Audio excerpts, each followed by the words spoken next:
wrote my first humor column 22 years ago, and I remember it well because it was about 1 month before my son was born, right on his due date, which told me I was meant to be a columnist because I never miss a deadline. Now, I have actually been writing humor much longer than that, though. I'm a Toastmaster, and I have been for many years. We were talking about that earlier. As a Toastmaster, and if you're familiar with it, it's a group where people practice their public speaking skills. And I participated in, competed in, and won some humorous speaking contests. And that maybe gave me the courage I needed to type up some of my speeches, send them to the Rapid City Journal, and propose a humor column. And they accepted. Well, I did that for a few years, and then I decided I needed to have a few more publications. So I did approach some national syndicates, and they declined politely because maybe I wasn't good enough. I don't know. But they also told me that they like to take on people who already have a large following. Well, when your first paper is in South Dakota, you know, I had my dad, you know, my mother and my husband and a couple friends. So I set out to get a larger following. Now, you know that newspapers are struggling, and they were then too, but in my research, I discovered that there was one segment of newspapers that is doing much better than the rest, and that is the small town community newspapers. People in small towns love their newspaper, and I'm a small town gal, so that worked for me. So I did the same thing as I did with the Journal. Sample columns. By that time I had actual columns and letters, and sent them out to papers in the West and Midwest, because again, that is my area. So now I'm self-syndicated. I have 34 publications in 10 different states. I also have one national publication, an online newsletter called Exceptional People Magazine, and then I run locally in Boomer Magazine and Black Hills Woman Magazine. Now, the downside of going that small town route is you don't get rich, because newspapers, not magazines, but newspaper pay for columns is based on circulation. So there's that. But there's also, how do you don't get a big following either when all your papers are very small. I mean, you add all mine together and they don't equal a New York Times, right? So I still have that. But somewhere along the way, I realized that my product that I sell is not a humor column. What I really sell is humor. And I don't need newspapers to do that. I love that I have those. I love that I'm self-syndicated, but I can do humor in other ways. So in 2014, I wrote my first book. I used to think I was not that bad, and then I got to know me better. I call it the book for people who read self-improvement books and never get any better. And then, you know, that's all of us probably. And in 2016, I wrote my second book, which was called I Didn't Know You Could Make Birthday Cake from Scratch, Parenting Blunders from Cradle to Empty Nest. Both of those are available at Mitzi's, at Shavik, at Amazon, in the back of the room after we're done here. So another avenue for my humor has been public speaking, and I am often invited to present at parties, luncheons, you know, where they want a lighthearted kind of presentation. So those are kind of my three income streams, or trickles, as it were, income trickles.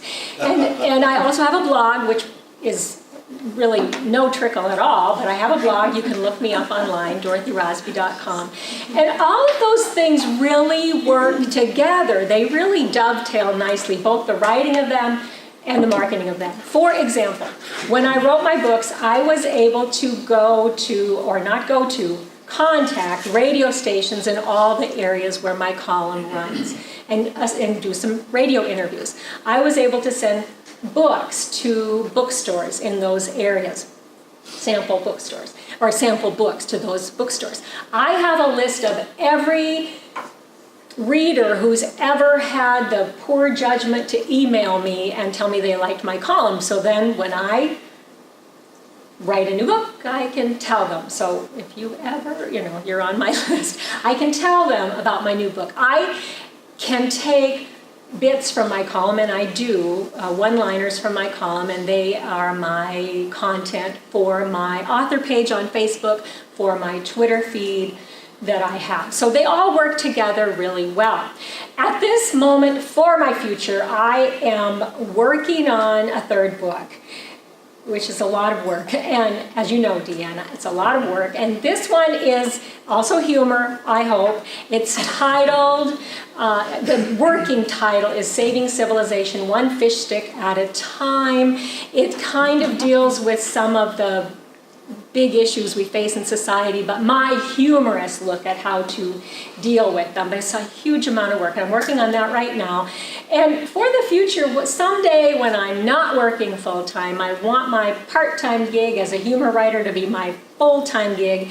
It's not the kind of thing I would ever retire from. That would be like not breathing to me. It's like painting to an artist or poetry to a poet.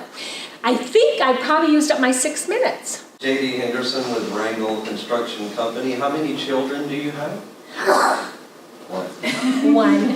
And I have to tell you, before I published my second book, which is a book of parenting humor, I did ask his permission, and he said yes. So I don't know if he has regrets about that, but once it was out, some of his friends bought copies for their parents. He was not as enthused as they were, because they show up in it. So stories about them show up in it. So.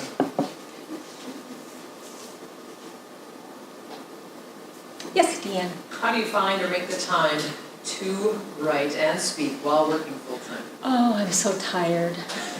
You know, I have to live by your biorhythm. You know, I'm a morning person, and I have to write in the morning, and I write in the morning every single day, holiday, weekend, birthday, vacation. I write on my vacation. I get on my bathrobe and I sit in front of my computer every morning. I did this morning. I rarely miss it. But then, during the day, I kind of lose steam. So evenings are my time for the business side of my writing, the invoicing, the scheduling tweets and scheduling content on my Facebook page, author page, and, answering emails. Because I can't write creatively in the evening. I'm just not a night person. So I really have to follow that. I'm very disciplined about writing. I hardly miss a day. Unless there's a morning meeting, and I try not to have early morning meetings. So that's how I do it. Yes? Russ Sims, retired, lives in Piedmont. I just had a follow-up question to the other gentleman's. So was your son a teenager when you asked for his permission when he was younger? He is now 22. And serving in the Army, and when I wrote that book, that was 2016, so he was 20. But here's the deal about him. He grew up with appearing in my column, whether he wanted to or not, and he got kind of used to it. So he was, people would say, "Are you Dorothy Rosby's son?" And I think that he got kind of tired of that. But I have to tell you, I really don't do mean humor. My favorite kind of humor really is the self-deprecating kind, or the what I call we-deprecating, us-deprecating, where I kind of make fun of the faults and foibles of all humanity. I don't really, I don't think it's mean at all. So he was okay with it. He has never told me if he liked the book or not, though his best friend told me he did, so. Yeah.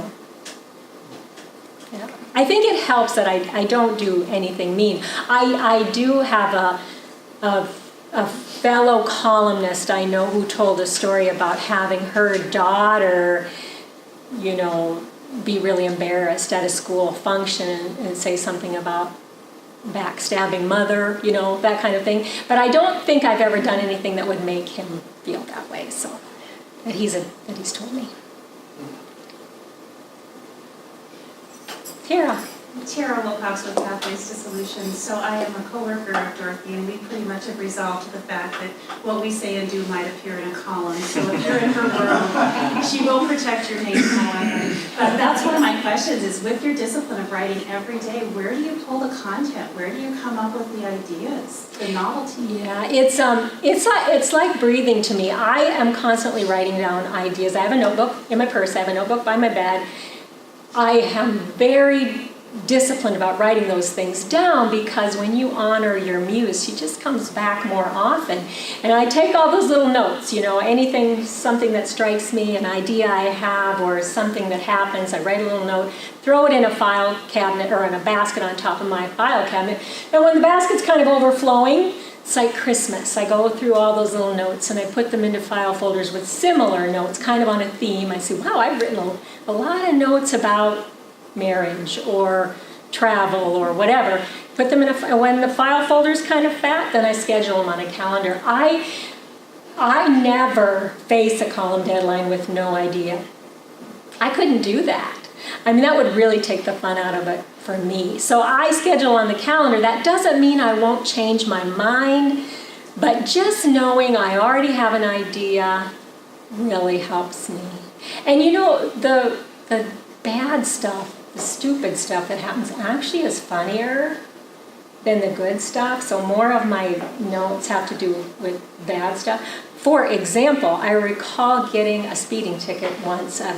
I've gotten more than one speeding ticket, but I recall there's one particular where the police officer went back to his car, and I can't believe I did this. I took out my notebook and I started writing notes about every speeding ticket I've ever gotten.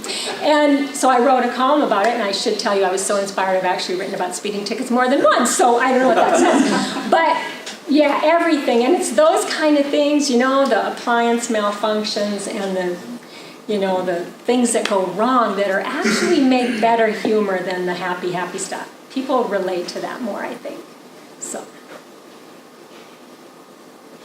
yes. Gordon Decker, Journey Financial. Where do you see your business going, and what's the biggest challenge to get there? I have, besides the time issue, sometimes I feel at a bit of a disadvantage being here. I belong to some national writers groups, and I sometimes feel like they see us differently. We're in flyover country or whatever. And, I can't just drop everything and go do a book signing in all of those areas where my column runs. I'd have to sell a lot of books to make that worth my while.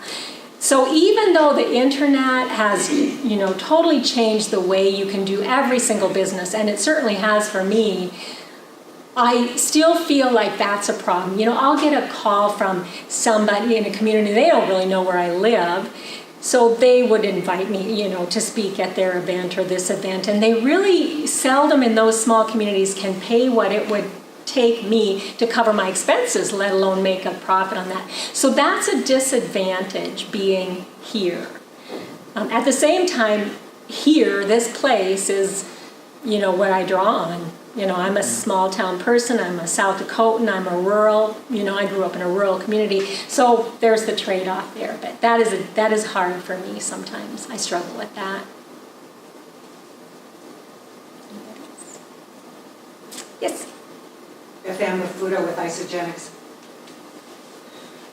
Lately, I've been thinking more, capitalizing on Mount Rushmore, capitalizing on the fact that we've got this wonderful air base. How much of that is known? I mean, are we really still little Rapid City, South Dakota? I don't feel like we are. Yeah, and I don't know that we're so little. For me, it's the distance. I feel it. I feel it's so far. Although I do have to tell you that I'm trying to think where I was at most recently, where somebody said to me, now is Mount Rushmore in South Dakota or North Dakota? And I thought we'd gotten past that. A lot of people know that. Yeah, yeah, that's true. Yeah, so it's the distance thing, and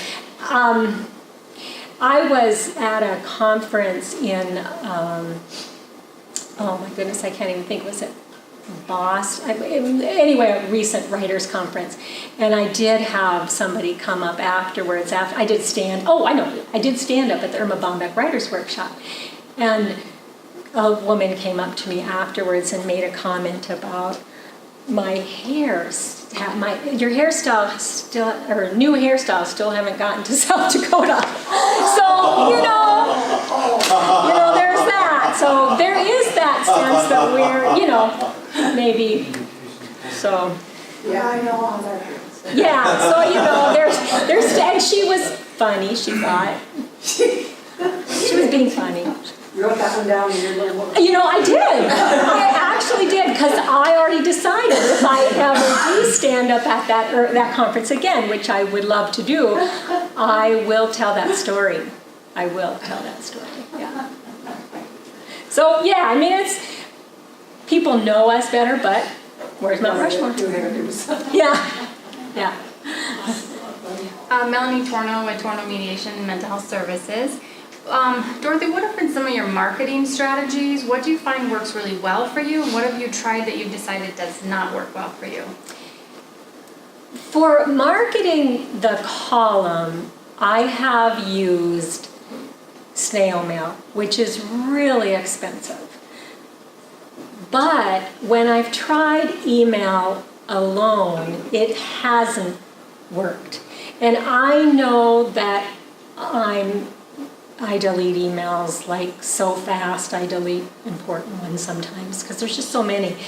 But what I do is I send sample columns and a query letter and a return postcard to newspapers that I select that are usually Midwestern or Western. And I haven't done this for a while, but I kind of pick them out. Then lately I have tried following that up with an email, and that has worked because I've gained and lost newspapers over the years, but some of them I've had for more than 15 years. I find that smaller papers are maybe a little more stable, maybe. Now, so that's the newspaper, that's one thing. Now the books, like I said, just having my column in those places has given me an avenue to promote, but not all of those places have bookstores or radio stations. Those that do, I have contacted. So probably what I would say hasn't worked for me is email marketing. I have not had much luck with that, and I know that other columnists I know have marketed that way, but I didn't. Now, when I did the books, though, I did email my email list and tell those people that I have a book signing or that I have a new book available. And so I actually have a MailChimp account that and people that subscribe to my column who don't read it in a newspaper, that's a good place for me to email when I have a book. But otherwise, to market to newspapers, that did not work for me. Yes? Deanna Beckett, character coach. I just realized I didn't introduce myself. First question. When we were visiting last week, prepping for this, we talked about getting more speaking engagements and finding the right price and the pay. What is your vision or next step for growing that part of your business? Yeah, and of all of the three things I do, that's the one I have marketed the least. Most of my speaking engagements have come just because somebody read my column or word of mouth or whatever. I have marketed, though, a couple times I did this, and this is something you might try, Deanna. I actually, at one point, got a list of upcoming conventions and did send letters to them, and I did get a couple speaking engagements from that, but I don't really market that a lot. If I had a little more time, I think I would, because I really love doing the humorous speeches. I really love it. It makes you very nervous because you really risk a lot when you tell a joke and nobody laughs, so laugh. But it is very fun for me. I don't know why, but it is very fun for me to do those. But it's a time factor. I have not marketed that as much as I would like. So I have another question for you. What, in your field, do you feel like it's more collaborative with other columnists and speakers, or do you feel like it's more competition? And how do you overcome that? I feel very supported by a group of columnists that I belong to. I'm actually this is really funny to Tara, who knows me well, I'm the membership chair for the National Society of Newspaper Columnists. I'm an introvert who is a membership chair, but mostly we do that by, email and all that. But that is a wonderful group for me. I don't feel they're in competition at all. There's not a lot of other humor columnists I shouldn't say that. There are a lot of humor columnists, but they're very supportive of each other. When you have a success, you post it in the group and everyone cheers you. And I also belong to the Irma Bombeck Writers Workshop, and that too is that's all humor writers. Well, feature writers and humor writers, and very supportive of each other. I've never, in either one of those groups, ever felt that they were not happy when you had a success. And the woman who commented on South Dakota hairstyles was actually not in the group. Just so you know. So, yeah, they're really that. And those are national groups, but locally I don't have a group like that. There are some writers groups here, but they don't quite, and I love them and I'd like to be more involved with them, but they don't fit what I do exactly as well as those national groups do. So, yes? Oh, I just follow up on that, the hair style. Have you ever written a column on roller derby? Oh. I could help you with that one. I would if I had ever attended a roller derby in my life. I would. But it just sounded like maybe she might have been participating. I have written about hockey. I've written about hockey. After I attended a hockey game, I did write about hockey. So, anything. And in fact, I sat through the hockey game with earplugs in my ears because I can't stand those cowbells, writing notes for a column. So that's just what I just do that. People think you're really odd when you do that. But, yeah. Terrible thoughts with pathways, but the question being, a lot of entrepreneurs start with their passion, and then at some point that becomes a business.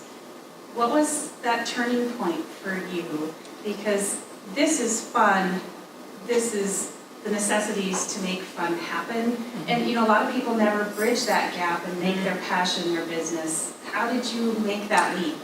It's been so long ago, but I've always had this sense that I do a lot of writing that I don't publish, but somehow humor writing is a circle, and it isn't for me. It's not like it's complete until it goes out, and I really like it when it comes back with feedback. It doesn't always, but it's like it had to be published in my way of thinking. I can't even explain it. It's like, is there sound if nobody hears it? It's like that. It's like I don't laugh when I'm typing. I need somebody out there. So I think that's what it was when I started doing the humorous speeches, and it really started with the speeches, that it's just a circle that has to be completed. I have to have an audience for my column. I'm writing to somebody when I'm writing. I don't know who it is, but so. Do you ever worry that your humor will be taken incorrectly, or do you have how do you filter what you say? I do worry about that. I try not to filter it though until the very end, but I have in 22 years gotten 3 emails where somebody was annoyed with me by what I wrote. And once it was because I wrote a diatribe against form Christmas letters. And I thought it was funny, but and other people I think did too. But one woman wrote back to say she loves those and don't encourage people to stop. I wasn't. I just think they're kind of funny. And then the other time, I'm forgetting one, but the hockey. I annoyed a hockey fan because I made fun of those cowbells and also the fights. I made fun of the fights because not of the hockey players, but my premise was, so these guys have to skate like the wind and get that puck through all those legs, and it's amazing to me to watch. And after they do all that, they have to get beat up too. So I made fun of that, and somebody really didn't, they liked the fights, I guess. So yeah, and I cannot remember what the third one was. I know. And this probably was sexist. I made a comment, I did a whole column on color names. The color names, you don't just say pink, you say rose or mauve and I did a whole on color names. We just painted our house. And if you ever see there's buckwheat and there's, So somewhere in this, I said I want to be the color namer person, and I made some comment that women, that's probably a woman that does that, because, only a woman would wear rose instead of, And I got a nasty gram from a man who said that was very sexist, and he was right, it was. I had not thought that through. That, yeah, men are good at color too, they're artists, but so in 22 years, 3 nasty grams. So, but usually, like I said, I do this self-deprecating or the we-deprecating kind of humor. So I don't usually poke at other people. Sometimes, but not usually. Yes? So starting out, did you have a really strong background in English grammar?